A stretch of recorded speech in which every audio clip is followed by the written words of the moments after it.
में हमने क्या क्या देखा था कि योग के 8 अंग है, अष्टांग योग। और योग का एक्चुअल मीनिंग हम देख रहे थे कि योग का जो लक्ष्य है, मतलब पहले तो चीज़ हमें पता होनी चाहिए कि हमें योग करना क्यों है। तो योग का लक्ष्य जो है चित्तवृत्ति निरोध और मोक्ष की प्राप्ति।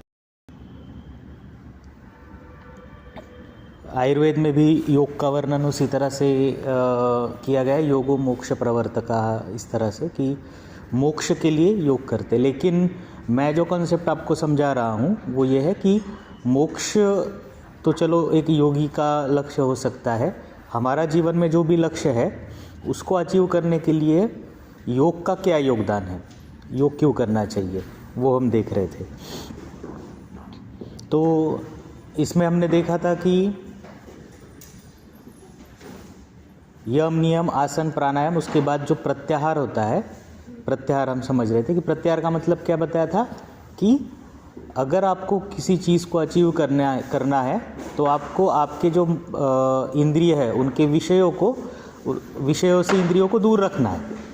मतलब डिटैचमेंट फ्रॉम एवरीथिंग, कि अगर जैसे आपका एग्ज़ाम है, आपको पढ़ाई करनी है तो आपको उसमें फोकस करना है, तो आप बाकी चीज़ों पर ध्यान नहीं दे सकते, आप अफोर्ड ही नहीं कर सकते ना। तो योग का भी वैसा ही है। और जो बाकी अंग है यम नियम आसन, वो हम बाद में डिस्कस करेंगे।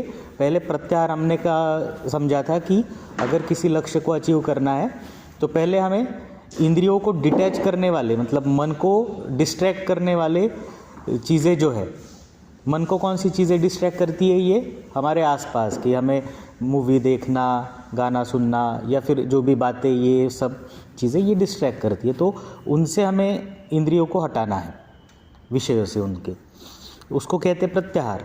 फिर हमने देखा था कि हमें जो चीज़ अचीव करनी है उसकी धारणा रखना, और धारणा का जो पतंजलि में बताया हुआ है वो क्या है, देशबंध चित्तस्य धारणा।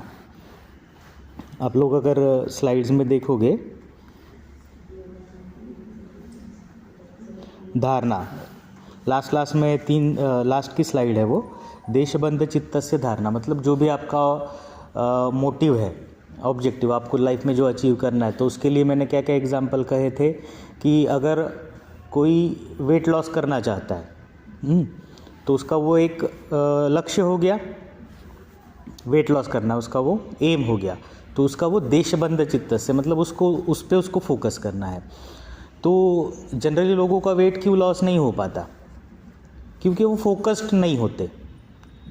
मतलब चलो ये ट्राई कर लेंगे, वो ट्राई कर लेंगे, हो गया तो हो गया, इस तरह से। और कुछ लोग एक्चुअल करते हैं। अब फॉर एग्ज़ाम्पल, मतलब सिंपल कहने की चीज़, ये जो गोल है ये ऐसा गोल नहीं है एकदम अनअचीवेबल है, जैसे मैंने एलन मस्क के बारे में कहा था या थॉमस एडिसन, उस तरह का ये नहीं है। लेकिन ये एक है कि टफ है, लेकिन लोग अचीव करते हैं। कुछ लोग मतलब इजीली तो नहीं, पर अचीव करते हैं। फॉर एग्ज़ाम्पल, एक्टर्स होते हैं, मूवी की शूटिंग के लिए वो 2-4 महीने में अपना वज़न बढ़ा लेते हैं, और उसके बाद जब आप उनको प्रोमो में देखते हो, मूवी रिलीज़ हो जाती है, बाद में देखते हो वो अपना नॉर्मल वेट में होते हैं, है ना। हाल ही में विकी कौशल का जो मूवी आया, उसमें देखो उसका वज़न उसने 100 kg के ऊपर ले आया था, लेकिन अभी उसको देखो जब प्रमोशनल इवेंट्स में था, उसका वेट एकदम नॉर्मल हो गया। तो उन लोगों ने किया, लेकिन लोग परेशान होते हैं किस वजह से, वेट कम नहीं होता, वेट कम नहीं होता, है ना। तो फ़र्क क्या है, वो लोग बोलेंगे कि वेट कम नहीं होता, नहीं, वो डिटर्मिनेशन पे है ना, कि फिक्स्ड है कि ये करना है, फिर रात दिन उसी में लग गए वो। उनका वो होता है कि जब मुझे वेट कम करना है तो मैं और कुछ करूँगा ही नहीं। उसी तरह से मैं कह रहा हूँ आपको कि अगर किसी का गोल फिक्स्ड है, देशबंध चित्त, मतलब उस पर उसको फोकस करना है, तो उसका फोकस और कहीं होना नहीं चाहिए, और उसमें वो डेडिकेटेडली वो काम करना चाहिए। फिर आता है ध्यान, मतलब कंसंट्रेशन, कि उसको उसके अलावा और कुछ नहीं दिखे। अर्जुन ने जब तीर चलाया था, उसको मछली की आँख के अलावा और कुछ नहीं दिख रहा था। उसको पूछा था ना कि आपको क्या क्या दिख रहा था, तो मछली की आँख के अलावा कुछ नहीं दिख रहा था। तो जब कोई पेशेंट बड़ी बीमारी से जूझ रहा है तो उसको बीमारी को ठीक करने के बारे में सोचना है और उसी पे फोकस करना है और उसी में पॉजिटिवली फोकस करना। अब ये पॉजिटिव वाला जो है वो एंगल में उसमें और एलेबोरेट करूँगा आपको बाद में और बताता हूँ कि ये क्यों इम्पोर्टेंस रखता है। क्योंकि कोई अगर सिंपल है कि वेट लॉस करना है और वो दिमाग में यही चीज़ लेकर बैठेगा ये मुश्किल है तो वो कर पाएगा क्या? ईजी है ना, कोई भी कह देगा कि अगर माइंड में ऐसा रखा है कि ये नहीं हो सकता तो वो नहीं हो सकता। कोई एक्टर ऐसा उसको वो अफोर्ड करेगा क्या?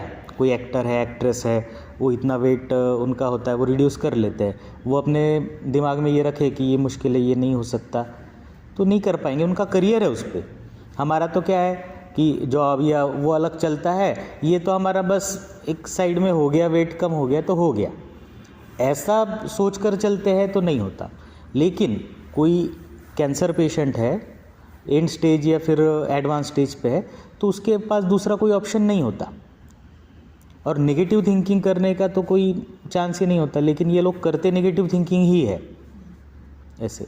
तो धारणा के बाद क्या आता है? ध्यान की उस पर टोटल कंसंट्रेशन, टोटल मतलब 100% कंसंट्रेशन। और उसके बाद का लास्ट स्टेज जो है योग का वो है समाधि। समाधि क्या होता है? तदेव अर्थमात्र निर्भासम स्वरूप शून्यम इव समाधि। मतलब तदेव अर्थमात्र निर्भासम स्वरूप शून्यम इव समाधि, मतलब वो गोल ही सिर्फ रह जाता है या फिर वो जो लक्ष्य है वो रह जाता है और खुद का अस्तित्व शून्य हो जाता है। अब ये एकदम एडवांस लेवल की बात है, योग के लेवल की, मोक्ष प्राप्ति के लेवल की, कि खुद का स्वरूप शून्य हो जाता है और वही रह जाता है। इसमें भी दो टाइप आते हैं कि सबीज समाधि और निर्बीज समाधि। सबीज समाधि में अर्थ भी रहता है, मतलब जो गोल है वो रहता है। निर्बीज समाधि में तो कुछ भी नहीं रह जाता, अस्तित्व शून्य हो जाता है। अब ये चीज़ें आपको थोड़ी हाइपोथेटिकल लगती होगी, है ना, कि ऐसा कहाँ होता है, किसने देखा, हो सकता है कि नहीं हो सकता। तो एक एग्जांपल के साथ मैं आपको ये चीज़ें बताऊंगा तो आपको समझ में आएगा कि नहीं ये चीज़ें एग्जिस्ट करती है। लेकिन यहाँ पर ये तो मोक्ष की बात हो गई। हमारे गोल के लिए जो है कि जब हम उसमें इतना फोकस्ड हो जाए कि हमें आसपास का कुछ ना दिखाई दे और वही सिर्फ दिखाई दे और उसमें हम इतने लीन हो जाए तो कुछ समय बाद, मतलब उसको तो तुरंत तो नहीं होगा, उसी के बारे में सोचेंगे, उसी के रिलेटेड काम करेंगे, ये करेंगे। जैसे कोई इन्वेंशन करना है तो बस उसी के लिए सोचेंगे। तो क्या है, सारी सृष्टि जो है वो मतलब थॉट्स भी हमारे वही आते हैं। आप कभी सोचना कि किसी टॉपिक पर, जैसे अब ये लेक्चर है तो इस लेक्चर को डिलीवर करते वक्त स्टार्टिंग में थोड़ा सा कैसा है कि हम अलग मेंटल स्टेट से आते हैं, फिर स्टार्ट करते हैं तो थोड़ा सा ऊपर नीचे होता है। लेकिन जब हम फ्लो में आ जाते हैं किसी भी विषय में, पढ़ाई में, या तो वो लिंक लग जाती है। तो वो लिंक ऐसी लगती है कि हम उसी में एक हो जाते हैं। तो सारे थॉट्स प्रोसेस जो है, हमारा माइंड जो है वो उसी से रिलेटेड थॉट्स हमारे माइंड में लाता है और उस चीज़ को हम बहुत अच्छा डिलीवर कर पाते हैं। तो इसी तरह से किसी भी इसका होता है कि अगर आप कोई किसी चीज़ के पीछे एकदम पड़ जाओ तो ये यूनिवर्स भी आपको हेल्प करता है और आपको वो चीज़ अचीव हो जाती है। तो समाधि अवस्था में वो चीज़ अचीव होती है। अब हम थोड़ा स्पिरिचुअल लेवल पे बात करेंगे। ये तो हमने आपके प्रैक्टिकल लाइफ की बात की। स्पिरिचुअल लेवल पे क्या है ये, कि क्या ये मोक्ष जैसा कुछ होता है ऐसे। तो इसको साइंटिफिकली समझाने के लिए एक बात करता हूँ कि आपने लूसी नाम की मूवी देखी है हॉलीवुड की? नहीं देखी है, थोड़ा सा नोट कर लेना और आज के बाद जाओगे कभी, इसका ट्रेलर या इसके बारे में जैसे यूट्यूब पर होगा कि लूसी मूवी और हिंदी एक्सप्लेनेशन, तो आपको इस मूवी के बारे में समझ में आ जाएगा। अब मैं इसमें क्या बताया है वो आपको बताता हूँ, फिर आप रिलेट कर पाएंगे जब आप वीडियो देखेंगे तब की बात। मूवी में क्या है, एक एक्ट्रेस है, उसके लाइफ पर ये पूरी मूवी है। तो उस एक्ट्रेस के साथ कुछ ऐसा इंसिडेंस होता है कि उसको कुछ लोग किडनैप कर लेते हैं और उसके पेट में, इनर लेयर में एक ड्रग्स होता है, वो उसको छुपाते हैं और उसको स्मगल करना होता है, कहीं और पहुंचाना होता है, इस तरह से। लेकिन क्या होता है कि ऐसे कई लोगों को वो पकड़ते हैं, उसमें से कई सारे मेल्स भी होते हैं और सबको एक साथ ही रखते हैं, है ना। तो वो मेल्स जो है उसके साथ उसकी हाथापाई होती है और कोई उसको पेट में लात मारता है, तो वो लात मारने की वजह से क्या है, वो जो ड्रग है वो फूट जाता है और वो उसके ब्लड में मिक्स हो जाता है। तो ब्लड क्या होता है, मतलब वो ड्रग क्या होता है, तो वो इसी तरह का कुछ ऐसा होता है कि ह्यूमंस में एक्स्ट्राऑर्डिनरी पावर लाना या कुछ इस तरह का वो होता है। उस पर रिसर्च चल रहा होता है इस तरह का, आप मूवी में डिटेल देख लेना। तो वो ड्रग उसके बॉडी में चला जाता है, ठीक है।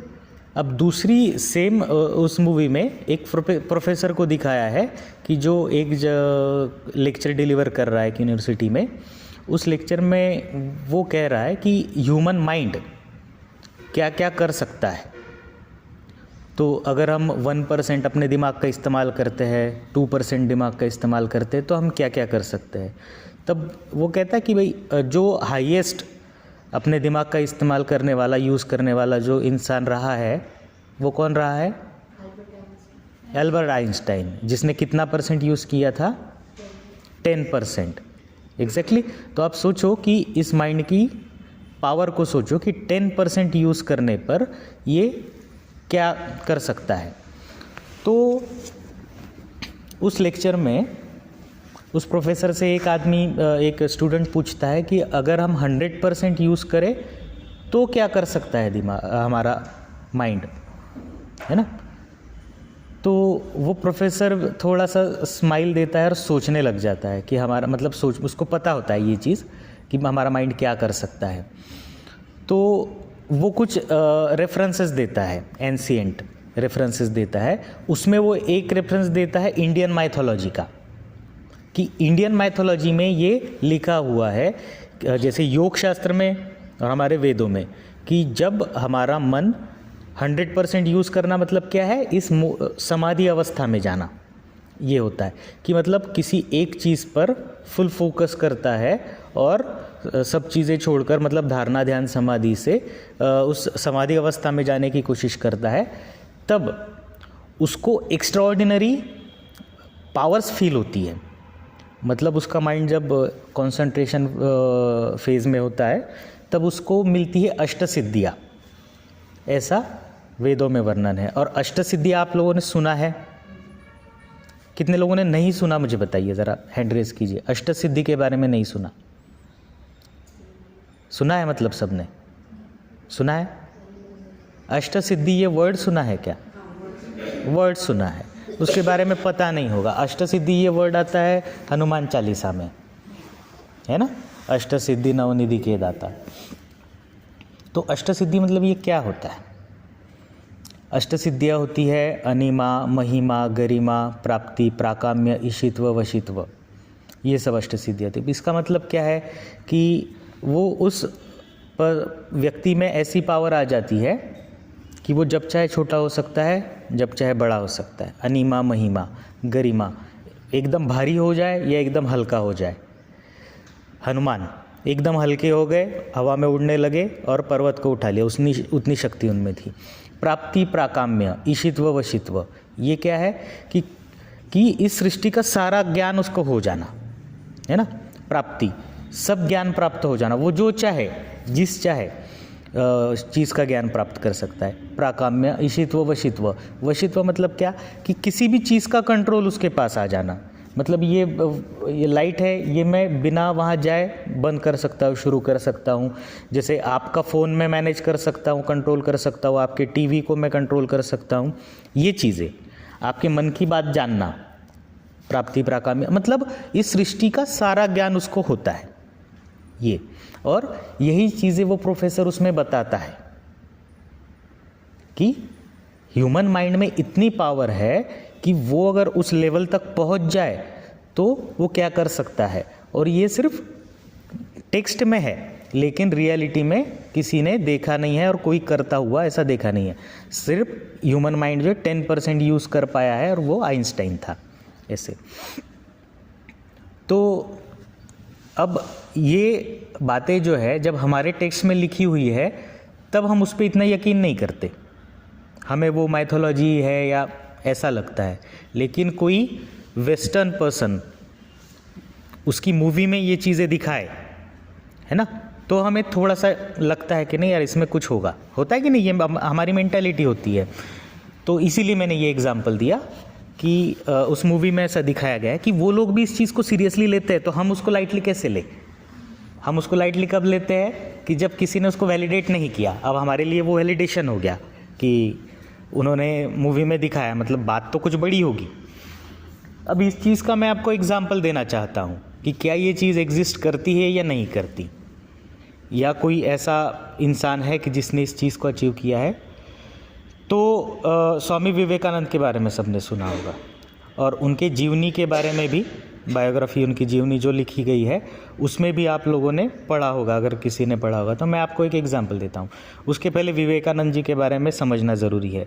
विवेकानंद जी किस तरह के इंसान थे कि वो भी फैक्ट्स पर बिलीव करने वाले इंसान थे। अपने बचपन में उन्होंने घर छोड़ दिया, किस लिए? कि इस जीवन का उद्देश्य क्या है, मुझे इस जीवन में करना क्या है ना। तो फिर गुरुजन और ये लोग कहते हैं कि मोक्ष प्राप्ति और ये सब चीज़ें कहते हैं। फिर उनका सवाल, अब बाल मन होता है, छोटा होता है, तो वो सीधा सवाल करता है। हम तो क्या है, थोड़े से ये होते हैं स्पिरिचुअल, आध्यात्मिक होते हैं, तो हम यकीन कर लेते हैं कि हाँ सामने वाला बड़ा है कह रहा है तो यकीन कर। वो तो क्या, तो देखा है आपने, किया है किसी ने, मोक्ष प्राप्त किया है तो मुझे दिखाओ। भगवान को प्राप्त करना ये उद्देश्य है, तो किसी ने किया है भगवान को प्राप्त, वो दिखाओ तो मैं यकीन करूँगा। तो इस तरह से वो बचपन से ही फिर घूमते रहे अलग अलग गुरुओं की खोज में, कि और ज़्यादातर ढोंगी मिलते हैं, है ना, बातें करने वाले और फिर अपना उल्लू सीधा करने वाले, इस तरह के मिलते हैं। फिर वो ढूंढते ढूंढते पहुँचे रामकृष्ण परमहंस के पास, ठीक है। और फिर उनके पास पहुंचने के बाद आप कभी जीवनी पढ़ लेना उनकी, किस तरह से उन्होंने इन चीज़ों को अचीव किया। लेकिन उन्होंने अब एक वो शक्ति होती है, जिसी को कोई देवी का नाम देता है, कोई भगवान का नाम देता है ना, तो वो एक डिवाइन पावर है। उसमें हमें मतलब योग जोड़ान जो हमने देखा था, आत्मा को, मन को आत्मा मतलब वैश्विक शक्ति में विलीन करना, तो वही योग का उद्देश्य है, वही लाइफ का भी उद्देश्य है। ये उनको पता चल गया। तो उसका मार्ग क्या है, तो उसके अलग अलग मार्ग है। तो जो भक्ति योग मार्ग होता है, जैसे उनके गुरु है रामकृष्ण परमहंस, वो भक्ति योग वाले हैं। मतलब उन्होंने देवी की आराधना की, भक्ति की, वो इतने लेवल तक की कि उनको देवी के दर्शन होने लगे, है ना, उस डिवाइन पावर के दर्शन होने लगे और उन्होंने उसको अचीव किया। तो उसको आत्म साक्षात्कार कहते हैं। लेकिन कोई लॉजिकल पर्सन, रैशनल पर्सन, आपके और मेरे जैसा, हम इस चीज़ पर यकीन नहीं करेंगे, क्योंकि रैशनल माइंड होता है ना हमारा कि चीज़ें कैसे, मतलब नहीं यकीन होता। तो ऐसी चीज़ों पर यकीन करने के लिए या फिर ऐसे लोगों को आत्म साक्षात्कार और इन चीज़ों को अचीव करने के लिए जो योग मार्ग है वो है अष्टांग योग, जिसको राजयोग भी कहा जाता है। और इस राजयोग और अष्टांग योग के ही पाथ पर जाकर विवेकानंद ने उसको अचीव किया है। अब मैं यहाँ पर कह रहा हूँ कि एक इंसान ऐसा है जो हमारे सामने, जिसने समाधि अवस्था को अचीव किया है। ऐसे कई है, कुछ पता होते हैं हमें, कुछ नहीं पता होते। तो उन्होंने ये अचीव किया है, तो हम कैसे माने कि उन्होंने अचीव किया है? ये नेक्स्ट क्वेश्चन है ना। ये तो चलो आप बोल रहे हो। तो अब ये सारी जो अवस्था है मैंने बताई कि समाधि अवस्था, उससे पहले आती है कि माइंड की एक्स्ट्राऑर्डिनरी पावर की अवस्था, जो होती है अष्ट सिद्धि की अवस्था। तो फिर अष्ट सिद्धि में उनको भी प्राप्त हुई होगी, है ना। लेकिन प्रॉब्लम क्या होता है कि जब एक इंसान योग मार्ग पे जा रहा है तो वो एक अच्छाई की ओर जा रहा है ना। और ये एक पवित्र और एक स्पिरिचुअल काम है, इसको की मार्केटिंग नहीं की जाती। मतलब क्या है, बुरी शक्ति है इसकी मार्केटिंग कर सकती है कि जिसका धन का लोभ हो, लेकिन जिसका उद्देश्य आत्म साक्षात्कार है उसको पता है वो धन से क्या करेगा। उसके पास इतनी पावर आ जाती है कि वो दुनिया की किसी भी चीज़ को वो अचीव कर सकता है। लेकिन जीवन का असली उद्देश्य उसको पता होता है कि पैसा ये लाइफ का उद्देश्य नहीं है ना। दुनिया के जो भी बड़े अमीर लोग हो चुके हैं, वो लोग जिन्होंने पूरा पैसा कमा लिया, लेकिन वो लास्ट में कहाँ आते हैं, वो ईस्ट में आते हैं, मतलब इंडिया साइड, एशिया में, कि यहाँ पे आध्यात्म है, यहाँ पे जीवन का असली गोल जो है उसके बारे में बताया जाता है, उसके बारे में ज्ञान मिलता है ज्ञान योग से। तो वो लोग जो the monk who sold his Ferrari, कभी ये बुक पढ़ लेना। मतलब क्या है कि ये जो भौतिक दुनिया है इसमें कुछ नहीं रखा, हमारे जीवन का उद्देश्य कुछ और है। ये कब पता चलता है, उस लेवल पे पहुंचने के बाद। तो विवेकानंद को ये पहले ही पता था, पैसा कमाना उनका उद्देश्य होता तो वो बहुत सारा कमा चुके होते, लेकिन उनको पता था। इवन दूसरी बात, वो जिस काल में जन्मे वो ब्रिटिश राज का काल था, है ना। तो उस टाइम में उनके पास तो इतनी पावर और ये सब थी, तो वो इन चीज़ों में थोड़ी इन्वॉल्व हुए कि हमें स्वातंत्र लाना है और ये करना है वो करना है। नहीं, उनका उद्देश्य क्लियर था, स्पिरिचुअलिज्म, ठीक है। तो उनको आध्यात्म और आत्म साक्षात्कार की ओर जाना था, तो वो वैसे बढ़े। अब बात ये हो रही है कि फिर उनको ये मिला, ये हम कैसे माने। तो उनकी जीवनी अगर आपने पढ़ी है, समझी है, तो उसमें एक इंसिडेंस है।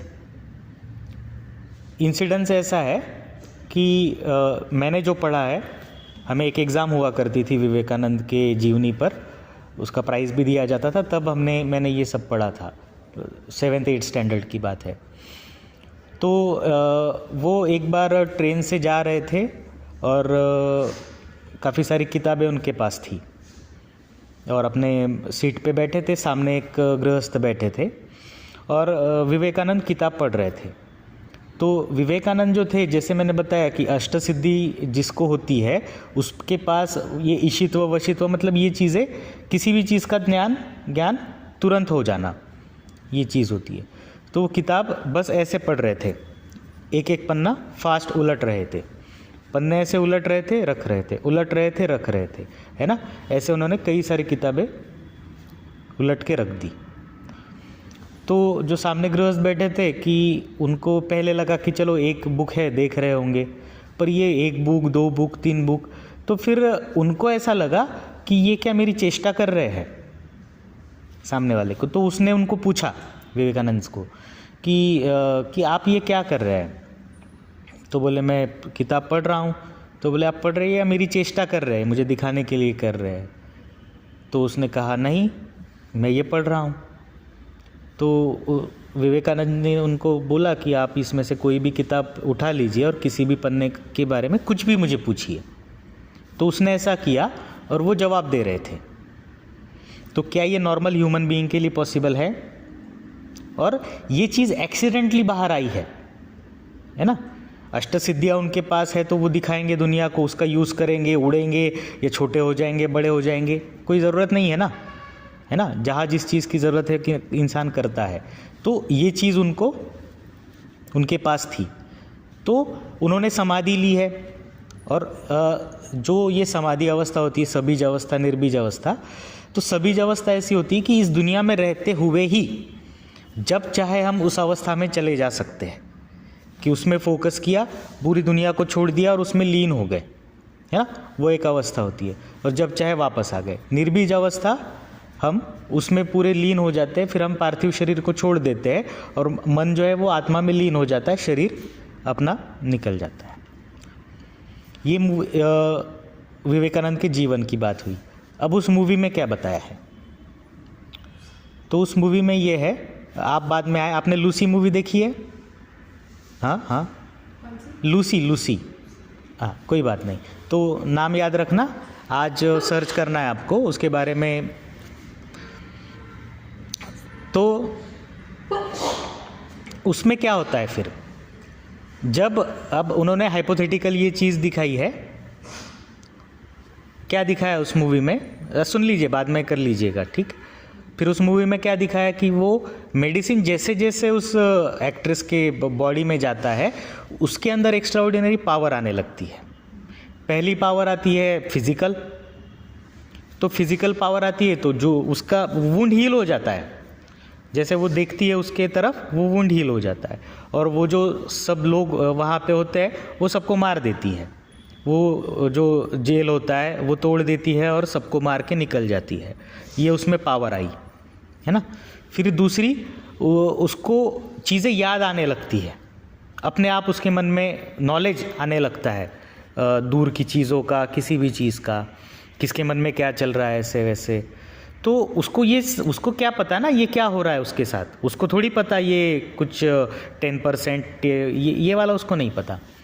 बस वो वहाँ से निकलती है और वो समझने लगती है मेरे साथ क्या हो रहा है, ये ड्रग, उसको ये भी नहीं पता ना कि उस ड्रग की वजह से हो रहा है। फिर वो टीवी पे देखती है या फिर नेट पे सर्च करने लगती है इसके बारे में। तो फिर उस प्रोफेसर के बारे में पता चलता है कि उनको इस चीज़ों के बारे में पता है। तो फिर वो उनसे कांटेक्ट करती है और फिर वो उनको पूछती है कि ये आपका एक लेक्चर मैंने देखा, ये ऐसा ऐसा था, तो ये क्या था, क्या होता है। तो वो बताता है कि ये ऐसा ऐसा है कि माइंड की पावर इतनी इतनी है, वो ऐसा ऐसा कर सकता है। तो वो कहती है कि ये सब मेरे साथ हो रहा है, ये मैं कर पा रही हूँ। तो वो हंसता है पहले तो कि उसको कहता है कि आर यू किडिंग, क्योंकि वो रात को बहुत लेट नाइट उसका कॉल होता है वो कि इतने रात को क्यों मजाक कर रही हो मेरे साथ। तो फिर वो बोलती है मैं मजाक नहीं कर रही हूँ, मेरे साथ हो रहा है सब ऐसे। फिर वो वहाँ से उसको कहती है कि मैं आपका टीवी कंट्रोल कर सकती हूँ। तो वो करके दिखाती है, आपका लाइट कंट्रोल करती है, उसके टेलीफोन को कंट्रोल करती है और सारी चीज़ों के बारे में उसको बताती है कि ये चीज़ें सब मुझे समझ में आ रही है। तो फिर उसको यकीन होने लगता है कि नहीं ये कुछ सही कह रही है। तो फिर उसको वो आगे के स्टेप्स बताता है। और मूवी में जो है साइड बाय साइड ऐसा दिखाते रहते हैं कि वो अपने 5% उसने अपने ब्रेन पावर को यूज़ किया, माइंड पावर को, ब्रेन नहीं माइंड, 10%, 11%, 20%, इस तरह से वो मूवी में दिखाते गए हैं। मूवी बहुत इंटरेस्टिंग है, देख लेना, है ना। तो इस तरह से उसमें दिखाते हैं और फिर वो बताता है उसको कि तुम जब तुम्हारे माइंड का इतने % पावर यूज़ करोगी तो तुम ये चीज़ अचीव कर पाओगी, इतने % करोगी तो ये अचीव कर पाओगी, है ना। तो ये चलता है। अब इसका एंड कहाँ है, 100% पावर यूज़ करने के बाद क्या। तो ऐसा दिखाया कि जब वो 99% पे पहुँचती है तब इस सृष्टि का सारा ज्ञान उसके पास होता है। सारा ज्ञान मतलब ये सृष्टि कैसे उत्पन्न हुई, ब्लैक होल, और हमारा इवोल्यूशन कैसे हुआ और हमारे उद्देश्य क्या है और इस सृष्टि में क्या क्या हो सकता है, क्या क्या इन्वेंशन किए जा सकते, सारा ज्ञान उसको हो जाता है। तो उसका करे क्या, तो ये सारा ज्ञान उसका दिखाया है उस मूवी में। ये इमेजिनरी है कि वो हार्ड डिस्क में ट्रांसफ़र करती है ऐसे कंप्यूटर नेटवर्क्स में, और उसका ज्ञान सब ये ट्रांसफ़र होता है, ठीक है। 99% पर ये होता है और फिर 100% आता है। जब 100% आता है तो वो वहाँ से गायब हो जाती है। और इन सब में उसका एक दोस्त दिखाया है जिसको ये सब शेयर करती है वो, और वो उसकी हेल्प कर रहा होता है इन सब में। तो 100% में वो वैनिश हो जाती है। वैनिश होने के बाद क्या होता है, फिर उसके दोस्त के मोबाइल पे एक टेक्स्ट आता है, आई एम एवरीवेयर। ये लास्ट मैसेज है उसका, आई एम एवरीवेयर। इसका मतलब आपको समझ में आया, उसकी आत्मा इस वैश्विक चेतना के साथ विलीन हो गई और वो एवरीवेयर है, उसका अस्तित्व है एवरीवेयर। इसी को आत्म साक्षात्कार कहते हैं, और यही इंडियन माइथोलॉजी, इंडियन फिलॉसफी में, स्पिरिचुअलिज्म में ये सब बताया गया है। तो अब ये मैंने वैलिडेट करने के लिए बताया। अब अगर इसको मैं इस तरह से बताता कि मोक्ष ये होता है और फिर आनंदानुगत, अस्मितानुगत समाधि, फिर आनंदानुगत समाधि में इस सृष्टि का ज्ञान हो जाता है और आनंद की अनुभूति होती है, तो ये बोरिंग लगता है ना। सारे हमारे जो गुरु है और ये स्पिरिचुअल गुरुज होते हैं वो ये सब चीज़ें बताते हैं, तब हमें ये बोरिंग लगती है। क्यों लगती है, क्योंकि हमें उसका वैलिडेशन नहीं होता, ये थोड़ी हो सकता है। इसीलिए मैंने ये एग्जाम्पल रखा कि इस तरह का उस मूवी में बताया गया और ये एग्जिस्ट करता है। बताने की बात कुल मिलाकर एक है कि योग की साधना से, राजयोग से, मतलब योग के अलग अलग मार्ग है। अब जैसे मैंने लास्ट स्टार्टिंग में आपको बताया था, भक्ति योग, ज्ञान योग, लय योग और मंत्र योग, इस तरह के होते हैं। तो कुछ लोग इसको मंत्र से सिद्ध करते हैं। तो ये चीज़ें पूरी के बिलीफ पर डिपेंड करती है, यकीन पर। अब अष्टांग योग किसके लिए मार्ग है, जिसको इन चीज़ों पे यकीन नहीं है कि ये हो सकता है। इसलिए वो एक स्टेप बाय स्टेप 8 अंगों की ये प्रोसीजर है। लेकिन अगर किसी को यकीन है, कोई एकदम धार्मिक इंसान है, भक्ति भाव वाला है, उसको यकीन है कि मैं मंत्र जाप करूँगा और मैं मंत्र जाप में लीन हो जाऊँगा तो मुझे भगवान प्राप्त हो जाएंगे, तो वो रात दिन मंत्र जाप करता है और उसका माइंड इस तरह से इवॉल्व होता है कि वो उस चीज़ में उसको मतलब वो बिना मंत्र जाप किए भी उसके पूरे शरीर में मंत्रों का वाइब्रेशन होने लगता है। तो ये सिद्धि होती है मंत्र की, कहते हैं ना मंत्र की सिद्धि होना। लय योग, तानसेन वो अपने संगीत में इतना लीन था, मतलब जो मैं कह रहा हूँ 100% देना। जब हमारा माइंड किसी चीज़ में 100% देता है, 10% से आइंस्टाइन ने क्या कर दिखाया, तो 100% जब हम अचीव करते हैं उसको, तो तानसेन अपने संगीत से बारिश कर सकता है ना। वो है लय योग। भक्ति योग के मैंने एग्जाम्पल बताए थे, मीराबाई है और ऐसे जो संत महात्मा हो चुके हैं जिन्होंने बिलीव किया भगवान पर, मूर्ति हो या कुछ भी हो, और उसकी भक्ति में वो विलीन हुए और उन्होंने उसको अचीव किया क्योंकि उनका बिलीफ था। आपका और मेरे जैसे लोग नहीं कर सकते, हमें बिलीफ ही नहीं है ना। तो बिलीव करने के लिए हमें, अब जैसे मैंने बताया था कि कैंसर ठीक होना, तो पहले उस इंसान को बिलीव होना चाहिए ना कि ये हो सकता है।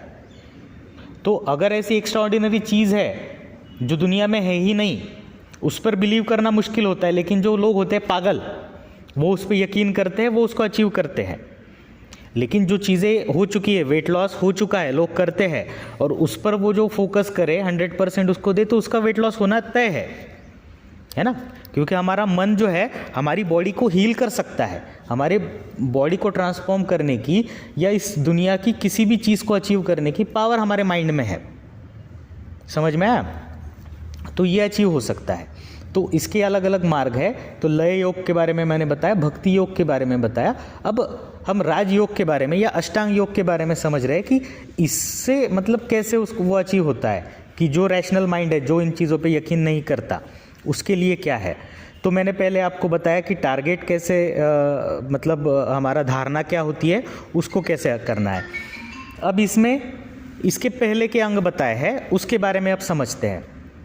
आप भी सोच रहे होंगे कि पहले बाद वाला बताया फिर पहले वाला बता रहे, तो ये एक समझने की बात है, मतलब क्यों ये मैं बता रहा हूँ। उसमें पहले बताया कि यम, नियम, आसन और प्राणायाम, ये 4 चीज़ें हैं। यम क्या होता है? अहिंसा, सत्य, अस्तेय, ब्रह्मचर्य और अपरिग्रह। इसके अपने अलग अलग कॉन्सेप्ट है। तो वो वर्ड टू वर्ड कॉन्सेप्ट जो है उसको मैं डिटेल में नहीं बताऊंगा, लेकिन ओवरऑल उसका सारांश मैं यहाँ पे बताना चाह रहा हूँ कि अहिंसा क्या होती है, सत्य क्या है, अस्तेय क्या है, ब्रह्मचर्य क्या है और अपरिग्रह। अहिंसा मतलब क्या है कि इंसान को पहले तो कायिक, वाचिक, मानसिक तीनों तरह से अच्छा होना होगा। किसी के बारे में बुरा सोचना नहीं, बुरा बोलना नहीं, ये सब ना, कोई बुरी एक्शन करना। ये 7:45 हो गया।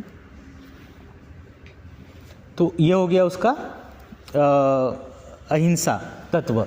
तो जब अहिंसा की सिद्धि हो जाती है, मतलब वो सच में मन से अंदर से वो इंसान अगर इतना अच्छा बन जाता है कि वो किसी के बारे में बुरा बोलेगा नहीं, सोचेगा नहीं, ऐसा, तो उसमें वो सिद्धि आ जाती है।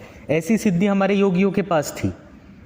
तो इसके लिए एक पिक्चर आप इमेजिन करो, आपने कहीं देखा होगा कि एक ऋषि है जो एक वन में तपश्चर्या कर रहा है, और वो इस तरह का योगी है जिसने ये अहिंसा, सत्य और ये तत्वों को अपने अंदर ढाला हुआ है।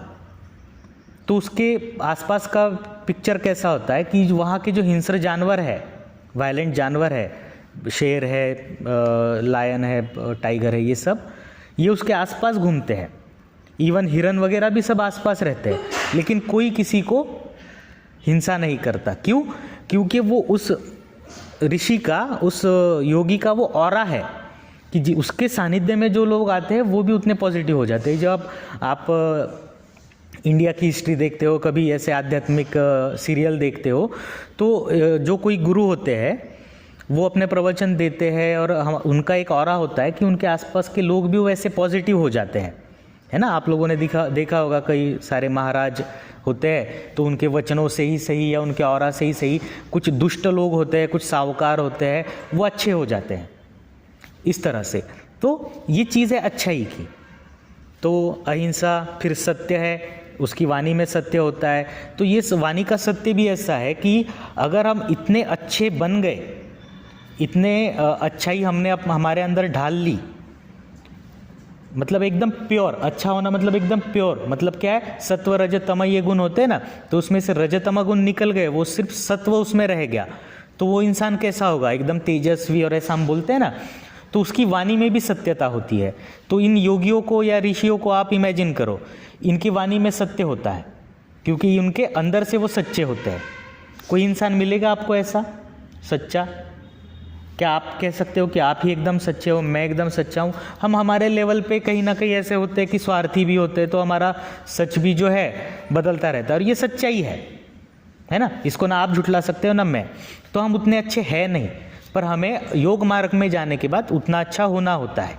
तो उतने प्योर जब हम हो जाते हैं, तो ऋषि ऐसे होते हैं, तो उनकी वाणी में सत्य होता है। तो वो क्या कहते हैं, आशीर्वाद देते हैं, तेरा भला हो। लोग उनके पास क्यों जाते हैं? क्योंकि वो प्योर है।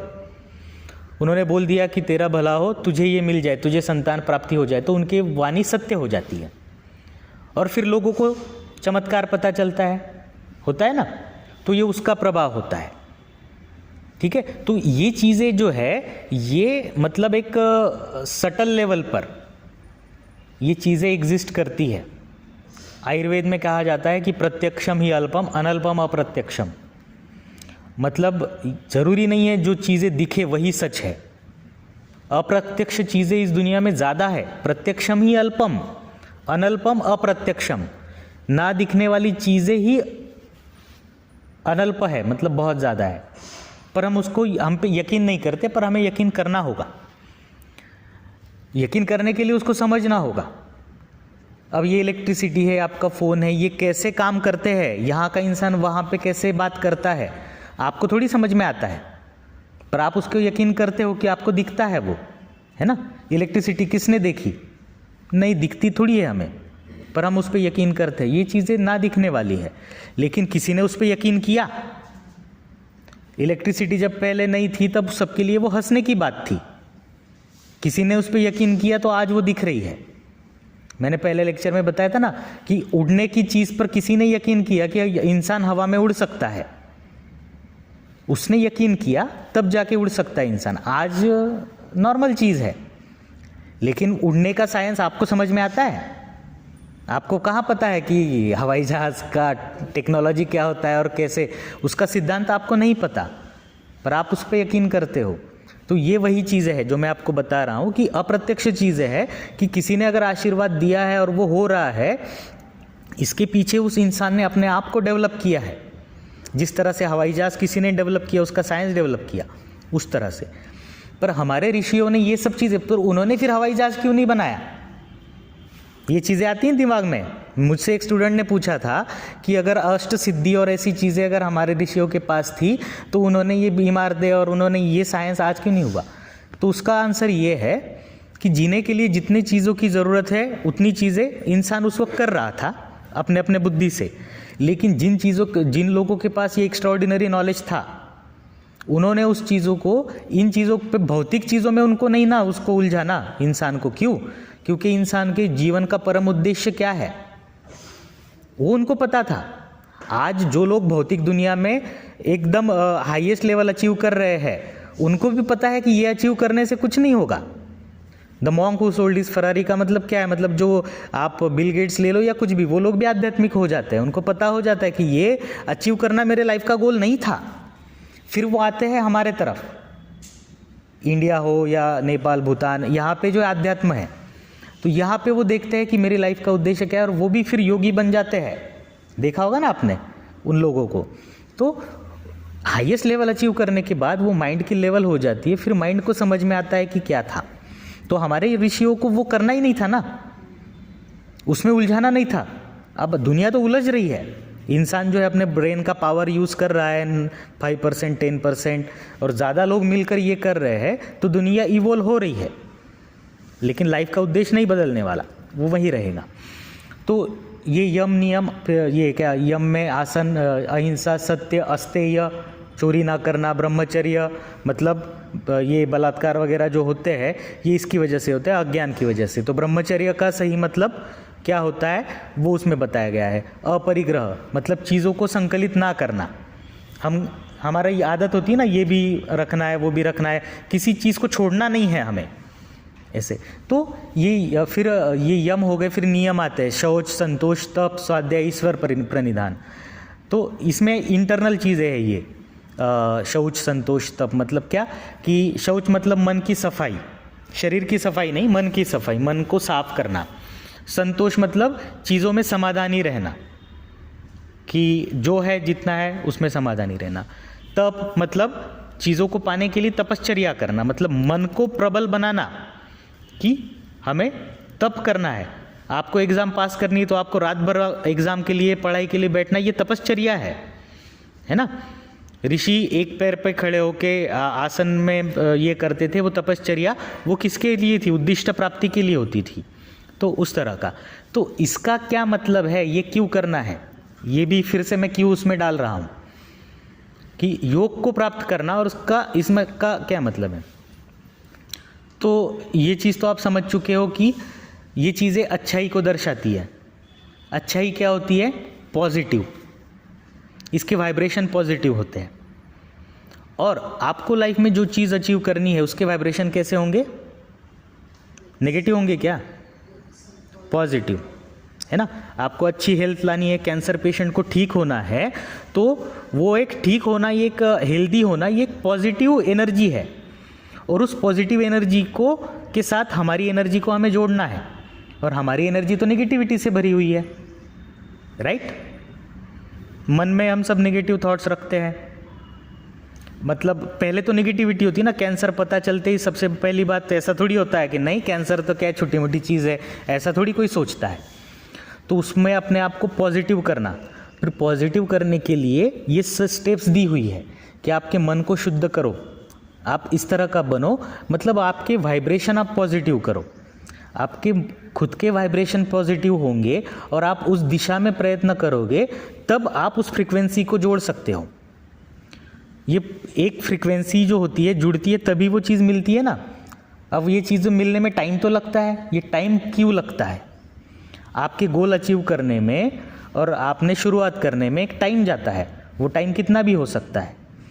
थॉमस एडिसन ने 1000 प्रयोग किए थे, उसके बाद वो सक्सेसफुल हुआ, लेकिन वो 1000 प्रयोग फेल होने के बाद भी वो पॉजिटिव रहा और वो सोचता रहा।